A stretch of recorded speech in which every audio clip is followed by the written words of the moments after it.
আসসালামু আলাইকুম। শীতের শুরু, সবাই সবজি নিয়ে কাজ করছেন। আর এমনিতে তো এবার করোনার জন্য অনেক দাম সবজি সহ যে কোনো জিনিসের দাম, বাট সবজির জন্য একটু বেশি ভোগান্তি পোহাতে হচ্ছে, কারণ যে সবজিটা আমরা প্রতিদিন কমপক্ষে 3 বার খেয়ে থাকি। তো আপনারাকে আজকে আমি লাউ গাছের পরিচর্যা সম্পর্কে একটু বলবো। অনেকেই দেখি যে বলে আমার গাছ বৃদ্ধি হচ্ছে না, আমার গাছ অমুক হচ্ছে না, আমার গাছ বড় হচ্ছে না, কেন হচ্ছে না। তো আমি কিছু পদ্ধতি অবলম্বন করেছি, যেটা আপনাদেরকে জানাবো। তো এই গাছটা দেখছেন, এই গাছটার বয়সও প্রায় 1 মাস মতো। আবার এখানে এই গাছটি দেখেন, এই গাছটির বয়সও 1 মাস মতো, এই গাছটির বয়সও 1 মাস মতো। আর এছাড়া আরেকটি গাছ আছে, যেটা আরও 2টি গাছ আছে, দেখেন এটাও 1 মাসের গাছ, আবার এটাও 1 মাসের গাছ। হয়তো আপনারা উপলব্ধি করতে পেরেছেন যে গাছগুলোর আকার অনেক রকম হয়ে গেছে। প্রথম যে গাছটা দেখেছেন তার তৃতীয় গাছের চেয়ে একটু বড়, তারপর তৃতীয় গাছটা, তারপর চতুর্থ, তারপর দ্বিতীয়, তারপর এটা। কেন এমন ক্রমাগত বৃদ্ধির হার কম বেশি? এই গাছটায় সম্ভবত,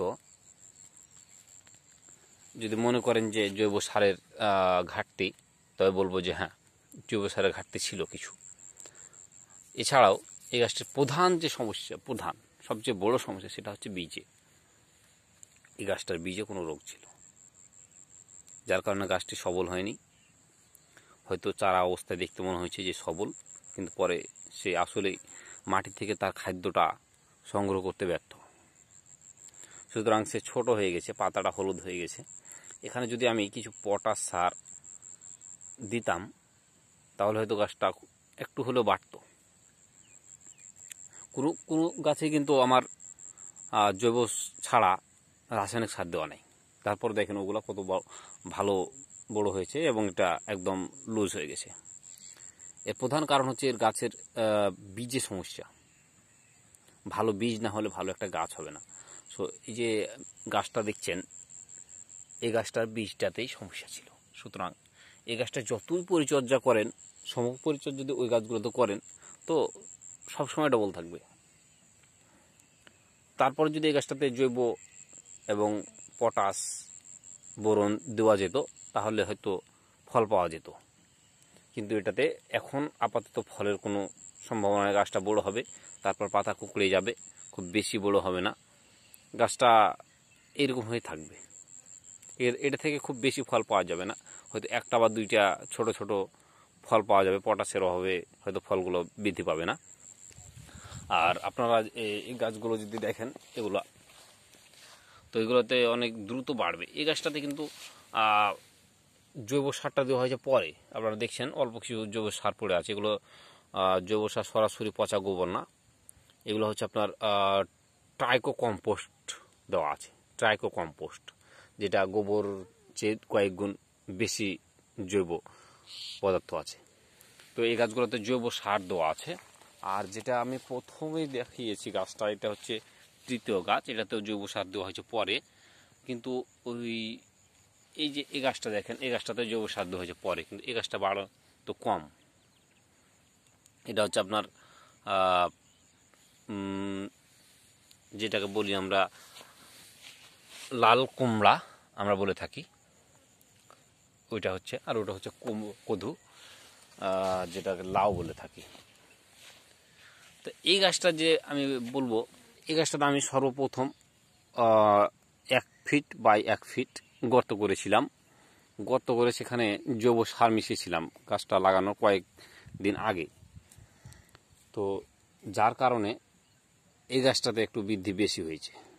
কেন বৃদ্ধি বেশি হয়েছে? জৈব সার পেয়েছে সে, এই গাছটা শিকড় ছাড়ার সঙ্গে সঙ্গে জৈব সার পেয়েছে, আবার নিচ দিকে শিকড়ের চলে যাওয়ার একটা ভালোই পেয়েছে। আমরা কি করি, অল্প একটু জায়গায় খুঁড়ে লাগিয়ে দিই, সেখানে কি হয়, গাছটা কিছু দূর পর্যন্ত পেলো, পাওয়ার পর আবার শিকড়, তখন আর নতুন গাছ তো ছোট গাছ, তখন এত শক্ত মাটিতে কীভাবে শিকড় যাবে? তাহলেও সে গাছ বাড়বে কীভাবে?